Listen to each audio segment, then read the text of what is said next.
On en a déjà parlé à ce micro. Parfois, la guerre se déplace sur le terrain du numérique. C'est peut-être le cas avec des influenceurs et TikTokers, influenceuses et TikTokeuses qui seraient une sorte d'armée numérique. Pourquoi pas de la Chine?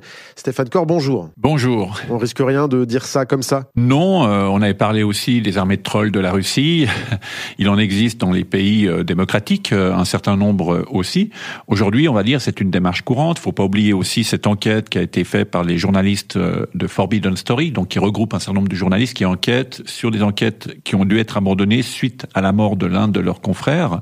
Et une enquête qui s'appelle Story Killer a mis en avant, par exemple, une société qui gérait 30 000 faux comptes et qui pouvait faire agir ces faux comptes de la manière dont elle voulait, c'est-à-dire les faire partager certaines choses, commenter, liker et tout ce genre de choses. Donc aujourd'hui, cette dynamique-là, c'est important de la comprendre et d'adapter sa grille de lecture, en fait, à ces nouveaux enjeux qui sont destinés finalement à essayer de nous influencer et de nous faire changer d'opinion sur certains sujets. C'est ce qu'on appelait à une certaine époque de la propagande. Donc la propagande se fait numérique, c'est-à-dire, expliquez-nous un peu, est-ce que vous avez un exemple, notamment d'un compte TikTok? Les exemples, ils sont des fois un peu légion quelque part, pas toujours identifiables facilement, mais sur TikTok, oui, il y a ce courant de ces influenceuses maoïstes qui vont faire des vidéos très sympas, elles sont charmantes, etc. On a envie des fois de les suivre un petit peu parce que ça a l'air un peu cool comme ça.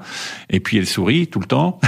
Mais à travers ces différents messages auxquels on peut adhérer ou pas adhérer, ou à travers des fois des actions un peu plus sympathiques, on distille un certain nombre d'éléments de langage pour critiquer le Tibet, pour critiquer la politique capitaliste, pour critiquer un certain nombre de choses. Alors je dis pas qu'il faut pas critiquer la politique capitaliste, au contraire. Il faut avoir un débat là-dessus dans un pays démocratique.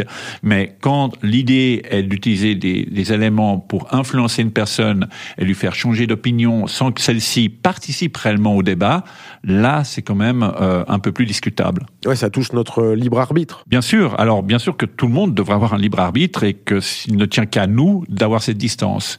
Mais c'est pas toujours très simple parce que les éléments de repère de ces manipulations ne sont pas légion non plus. C'est pas facile à identifier à travers des vidéos qui vont durer 1 minute, 2 minutes ou autres et qui vont simplement s'enchaîner avec d'autres types de contenus. Et au milieu de cet enchaînement de contenus, il y a ce type de vidéo-là.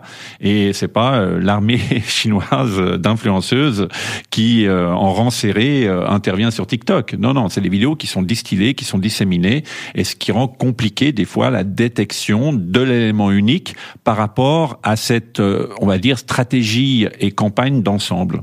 Il faut en prendre connaissance, mais est-ce qu'on peut tout de même trouver des signes qui peuvent nous indiquer qu'on est face à une propagande, qu'elle soit chinoise, russe, même américaine ou d'un autre type? Alors c'est compliqué parce qu'aujourd'hui on est pris à partie en fait par tout un ensemble de courants qui tentent d'obtenir notre attention et de nous faire décider de quelque chose ou de nous utiliser comme levier de pression. On le voit avec le conflit ukrainien, on le voit aujourd'hui au Moyen-Orient.